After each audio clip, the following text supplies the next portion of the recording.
Ինչս եմ, ասոր համար 8 ամիս առաջ նոր դարվա գիշերը արտում մնացինք, իրարու նոր դարի շնորհավորեցինք, համբուրվեցանք եւ ասինք, որ հուսանք 2020-ը ավելի ուրախ ազնիվ դարի մգլա բոլորիս համար։ Այս տարվա համար բադամ փոշտ աշխալան։ Դարին սկսավ սխալ եւ այդպես էլ գշարունակվի։ Կարծես բոլորիս գլխուն եկածը չէր պավեր Լիբանանի վերջին իրադարձությունը կամ հստակորեն ասելու համար բայթումը, որ ամբողջ երկիրը ցնցեց, եկավ նոր վերքմը բանալու։ Վերքմը, որ թյուրին բուժվելիք չէ։ Բայթումին պատճառները ասված գիտե երբ պիտի հստականան, եթե օրը հստականան։ Բայց ինչ որ ալան պատճառները աղեդին ահավորությունն ու հետևանքներուն ձանրությունը անզորության կմատնեն մեզ եւ գանթալմալուձեն մեր հոգիները։ Բոլորը գիտեք, որ ես հավատացյալ մարդ չեմ եւ եթե նույնիսկ գեդորմը հավատք ունենայի, այս տարի արդեն ադալ գործընթաց կլայի։ Բայց միշտ հիացած եմ serenity prayer-ի վրա։ Serenity prayer-ը, որ հայերեն պետք է հավանաբար հանդարտության կամ բայձարության կամ բայձարամտության աղոթք թարգմանել, գսե դեր ասված, դուր ինձի բայձարությունը կամ հանդարտությունը ընդունելու այն բաները որ չեմ մնար փոխել։ Քաչությունը փոխելու այն բաները, որ գրնամ փոխել, եւ իմաստությունը, որբեսի գարենամ երկուքը իրար մե զանազանել։ Բահմը մորնանք աստուծմե խնդրելու պատմությունը։ Թյուրին չէ հասնիլ այն աստիճանին, որ իսկապես գիտնաս դարբերությունը այն բաներուն, որ գրնաս փոխել եւ այն բաներուն, որոնք ինչ որ ալնես կարողությունը չունիս փոխելու։ Եթե այդ իմաստությունը չունիս, անզորությունը կսպաննե քեզի։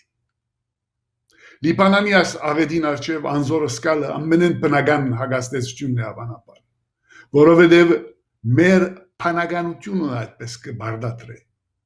Որքան աղետը մեծը լա, այնքան մարդին ինքը ավելի բզդիկ կսկա։ Մանավանդ եթե կաչությունը չունի բամը փոխելու համար ինքզինք կորձի լծելու։ Լիբանանի հայության գլխուն եկած աղետը ահավոր հարված մնե հայության։ Սպիրկը հայության չեմ սերուր, ամբողջ հայության, որովհետև այսօր կխոսենք 100 դարվա քաղաքի մասին, որ գրծավ չարտերեն ետք վերաբրիլ, զարգանալ,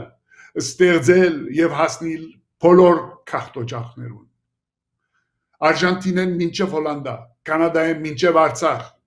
Լիբանանի հայությունը, ուսուցիչ, ղեկավար, արվեստագետ, զինվոր եւ մտավորական հասցած է,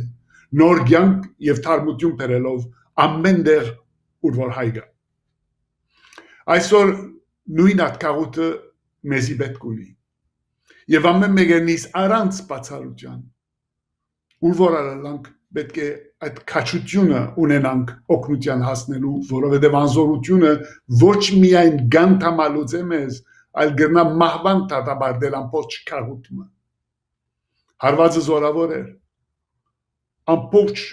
մարդկության պատմության մեջ երրորդ ամենեն զորավոր բայթումը աշխարհի ամենեն փոքր երկիրների մեկում մեջ։ Բադահածը շշմեցնելու աստիճան ահավոր է։ Բայց ինչ պիտենք, ծերկենից ծալենք նստինք, կամ հանցնվինք, ասենք որ վազ անցանք, այլևս ասիգա հլալիք չէ։ Չենք կրնալ, որովհետև իրավունք չունինք, չենք կրնալ, որովհետև հստակ քայլեր առնել գագնգալվի մեզ մե այսօր։ Պիտի հասնենք Լիբանանի քաղաքին։ Պիտի կարելի նիսնենք, որ ոտքի գանք մի քաղուտը լավ գիտնալով, որ Լիբանահայը իր բարտկը վճարած է իրեն քրգապած ընդունած երկրին։ 100 տարի մենք հավատարիմ մնացինք այդ երկրին, երբեմն լիբանանցիեն ավելի հավատարիմ։ Կարծեմ ժամանակը եկած է, որ ոտքի ելլես անմիջապես ետք դեպի Հայաստան քալենք, այնպես ինչպես արդեն սկսած են ունել մեզ մե հարյուրավորներ։ Այն ինչ որ մենք Լիբանանին դվինք, եթե Հայաստանին դանք մեր հայրենիքին եւ մեզ մե եկող սերունդներուն կմնա։ Բայց մինչ այդ լիբանահայությունը պետք է ոտքի կանգնի։ Մինչ այդ Լիբանանի մեր սիրելի հարազատներ գուզեմ որ լավ գիտնաք, որ ամբողջ հայությունը առանց բացառության այսօր ծեր կողքին է։ Մեր բոլորին երակներում մեջ նույն արյունը գահոսի։ Մեկ ասկենք միշտ